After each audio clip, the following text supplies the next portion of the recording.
जाने से पूर्व इबर्टसन ने सभी सावधानियां बरतने का वचन दिया था, परंतु पर्वतीधार की मेरी तरफ से काकड़ को बोलते सुनकर स्वभावतः वह समझेगा कि शेरनी मारे शिकार के इलाके में जा रही है, और यदि उसने अपनी सावधानियां शिथिल कर दी तो शेरनी को उसका चाहा मौका मिल जाएगा। मेरे लिए 10 बेचैनी भरे मिनट और बीत गए, और तब मैंने थाक की दिशा में दूसरे काकड़ के बोलने की आवाज सुनी। शेरनी अब भी पीछे लगी हुई थी, परंतु वहां की जमीन ज्यादा खुली थी और टोली पर उसका आक्रमण होने का डर कम था। इबर्टसन दंपति का खतरा यद्यपि किसी भी तरह से दूर नहीं हुआ था, क्योंकि पड़ाव पहुंचने के लिए उन्हें घने जंगलों में से होते हुए 2 मील और चलना था, और यदि सूरज डूबने तक वे मेरी गोली चलने की आवाज सुनने के लिए थाक में ही ठहरे रहे, जिसका मुझे भय था कि वे ऐसा ही करेंगे, और वास्तव में उन्होंने ऐसा किया भी, तो वे उस रास्ते जाते हुए बड़ा भारी जोखिम उठाएंगे। सौभाग्य से इबर्टसन ने यह खतरा भांप लिया और अपनी टोली को साथ साथ रखा, और यद्यपि शेरनी पूरे रास्ते उनके पीछे लगी रही, जैसा अगले सवेरे उसके पग चिन्ह देखने पर पता चला, वे सुरक्षित पड़ाव पर वापस पहुंच गए। काकड़ और सांभर की बोलियों ने मेरे लिए शेरनी की गतिविधियों का अनुसरण संभव बना दिया। सूरज डूबने के 1 घंटा बाद 2 मील दूर नीचे वह घाटी की तली में पहुंच गई थी। उसके पास पूरी रात थी, और यद्यपि उसके मारे शिकार पर लौटने का मौका लाखों में एक ही था, फिर भी मैंने इस मौके को न खोने का पक्का इरादा बना लिया था। कंबल लपेटकर, क्योंकि रात बहुत अधिक ठंडी थी, मैंने अपने को ऐसी स्थिति में आरामदेह बना लिया था जिसमें मैं बिना हिले डुले घंटों बैठा रह सकता था। मचान पर अपना आसन मैंने 4 बजे शाम को जमाया था, और 10 बजे रात को मैंने 2 जानवरों को पहाड़ से नीचे उतरकर अपनी तरफ आते हुए देखा। वृक्ष के नीचे अंधेरा इतना ज्यादा था कि वे दिखाई नहीं दिए, परंतु जब वे मारे गए शिकार की पिछली तरफ गए तो मैं जान गया कि वे सिंहियां हैं। अपने कांटे खड़खड़ाती और अपनी विशिष्ट बड़बड़ाती आवाज करती, जिसे कोई सेही ही कर सकती है। वे मारे शिकार पर पहुंची और कई बार उसका चक्कर लगा लेने के बाद अपने रास्ते चली गई। 1 घंटे बाद जब चांद ऊपर चढ़े हुए कुछ समय बीत चुका था, घाटी में नीचे मैंने एक जानवर को सुना। यह पूर्व से पश्चिम ओर चल रहा था, और जब यह मारे गए शिकार के नीचे की ओर जाती हवा में आया तो कुछ देर ठहर गया, और फिर सावधानी से पहाड़ी पर ऊपर आ गया। जब यह उससे कुछ दूरी पर ही था तो मैंने इसे हवा को सूंघते सुना और जान गया कि यह भालू है। रक्त की गंध उसे आकर्षित कर रही थी, पर उसी के साथ मिली हुई कम स्वागते गंध मानव की भी थी, और बिना कोई जोखिम उठाए बड़ी सावधानी से वह मारे गए शिकार की तरफ बढ़ रहा था। उसकी नाक ने, जो जंगल के सभी जानवरों की नाक से तेज, जब वह जंगल में ही था, उसे बता दिया था कि मारा गया शिकार शेर की संपत्ति है। हिमालयी भालू के लिए, जो किसी से नहीं डरता और जो शेर को भी उसके मारे हुए शिकार से भगा देगा। यह बात बाधित करने वाली नहीं थी, बल्कि वास्तव में जो बाधक थी और उसमें बेचैनी उत्पन्न कर रही थी, वह थी रक्त और शेर की गंध के साथ मिली मानव की गंध। समतल भूमि पर पहुंचने के बाद भालू अपने पुट्ठों के बल मारे गए शिकार से कुछ गज की दूरी पर बैठ गया, और जब वह संतुष्ट हो गया कि घृणित मानव गंध से उसे कोई खतरा नहीं है, तो वह उठकर सीधा खड़ा हो गया और अपना सिर घुमाकर उसने एक लंबी बाहर निकलती चीख मारी, जिसका मतलब मैंने अपने जोड़े को पुकारना लगाया, जो पूरी घाटी में प्रतिध्वनित हो गई। तब बिना झिझक और हिचक के वह वीरतापूर्वक मारे शिकार की तरफ चला और ज्यों ही उसने उसमें नाक लगाया, मैंने अपनी राइफल की दरसिकाएं उसकी सीध में ला दी।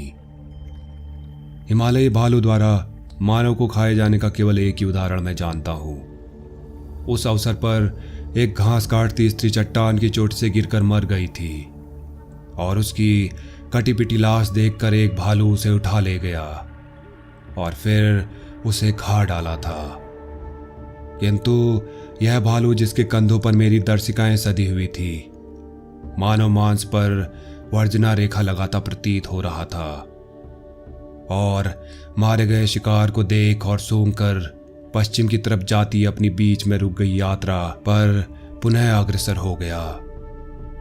जब उसके पीछे लौट जाने की आवाजें दूरियों में जाकर विलीन हो गई तो जंगल फिर से शांत हो गया और उसमें सूर्योदय हो जाने के कुछ देर बाद इबर्टसन के परम स्वागते आगमन होने पर ही कुछ विघ्न पड़ा। इबर्टसन के साथ उस मृत व्यक्ति का भाई और उसके अन्य संबंधी भी आए, जिन्होंने बहुत आदर के साथ उसके अवशेषों को स्वच्छ सफ़ेद कपड़े यानी कफन में लपेटा और 2 बल्लियों और रस्सियों का, जिन्हें इबर्टसन ने उपलब्ध कराया, अर्थी बनाकर शारदा नदी के किनारे बनाए शमशान घाट की तरफ रास्ते भर हिंदुओं का राम की प्रशंसा का गीत राम नाम सत्य है और उसका स्थायी सत्य बोलो गत्य है प्रत्येक सांस पर दोहराते हुए लेकर चले गए। ठंड में 14 घंटे बैठे रहना भी मुझ पर अपना प्रभाव डाले बिना नहीं रहा, परंतु इबर्टसन द्वारा लाई गई गरमागरम चाय और खाना खा लेने के बाद अपनी लंबी चौकसी के उपरांत भी अपने को कुछ खास बुरा महसूस नहीं किया। 27वीं तारीख को इबर्टसन दंपत्ति का नीचे जाते चूका तक पीछा करते चले जाने के बाद शेरनी रात में किसी समय लद्या नदी को पार करके हमारे पड़ाव के पीछे वाले छूद्रो वन में चली गई थी। इस छूद्रो में से होकर एक रास्ता जाता था जिसे नरभक्षी द्वारा असुरक्षित मार्ग बना दिया जाने से पूर्व लद्या घाटी के ग्रामवासी निरंतर उपयोग में लाया करते थे। 28वीं तारीख को इबर्टसन दंपत्ति की डाक लाने वाले हरकारों की अगली मंजिल टनकपुर जाने के लिए पड़ाव में ही देर हो गई, तो समय बचाने के लिए उन्होंने उस छूद्रों में से होकर जाता लघुपथ अपनाया, या अधिक सही कहे तो अपनाने के लिए चले। बड़े सौभाग्य से आगे चलने वाला आदमी चौकन्ना था और उसने शेरनी को जब वह छूद्रों से धीरे धीरे सरकती हुई निकली और उनसे आगे चलकर रास्ते के किनारे जाकर लेट गई, देख लिया।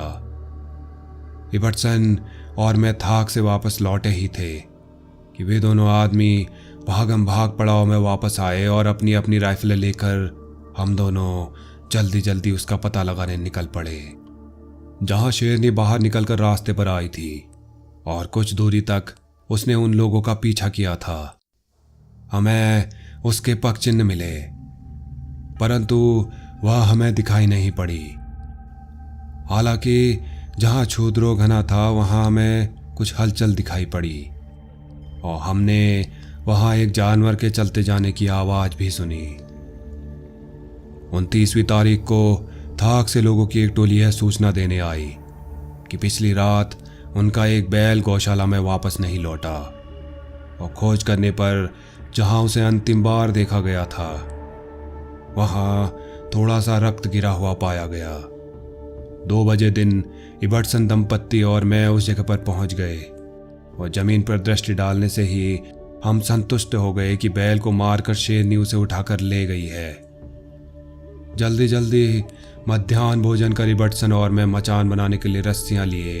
2 आदमियों को साथ लेकर घसीट पथ पर बढ़ चले। पथ पहाड़ी मुख को आड़ा पार करता हुआ 100 गज तक गया था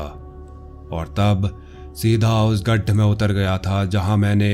अप्रैल में गोली चलाई थी, परंतु उस बड़े शेर को लगने में वह चूक गई थी।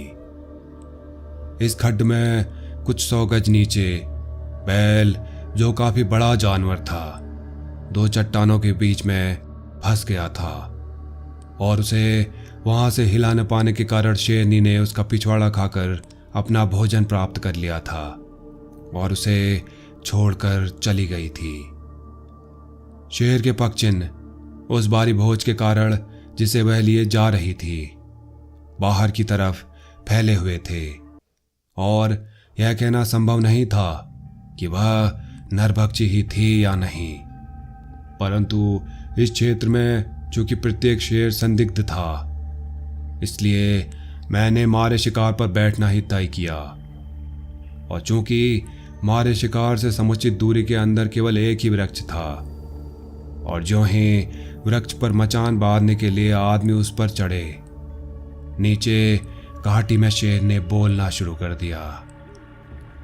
बड़ी जल्दी जल्दी रस्सियों के कुछ टुकड़े दो शाखाओं के बीच में बांधे गए। राइफल लिए इबर्टसन चौकसी करने खड़ा रहा और वृक्ष पर चढ़कर मैं